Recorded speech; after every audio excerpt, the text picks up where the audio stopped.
Welcome to our channel. Today we how to log into Substack to turn your LinkedIn audience into subscribers. Complete guide step by step clearly.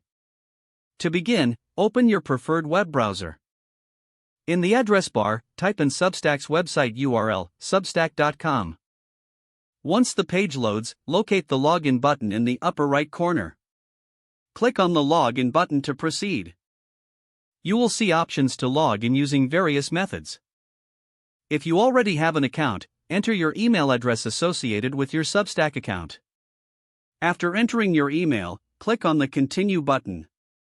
Check your email inbox for a login link from Substack. Open the email and click on the link provided. This action will redirect you to your Substack dashboard. If you do not have an account yet, click on the Sign Up option instead. Enter your email address and fill out the required information to create your account. Once your account is set up, it's time to connect with your LinkedIn audience. Navigate to your LinkedIn profile in a new tab. Identify your audience and the type of content you wish to share on Substack. Consider the interests and needs of your LinkedIn connections. Next, create a compelling content strategy for your Substack newsletter. Make sure to highlight why your readers will benefit from subscribing. Once your strategy is clear, start writing your first newsletter. Focus on creating valuable, engaging content that resonates with your audience.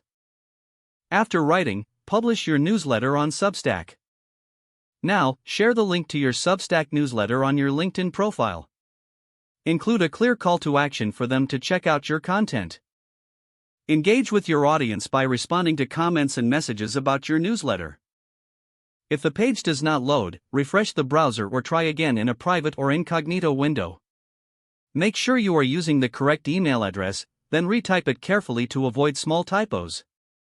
If your password is not accepted, use the reset option and create a new strong password you can remember. Check your spam folder for verification or security emails, then complete any requested confirmation steps. Don't forget to like this video and subscribe to our channel for more step-by-step tech guides.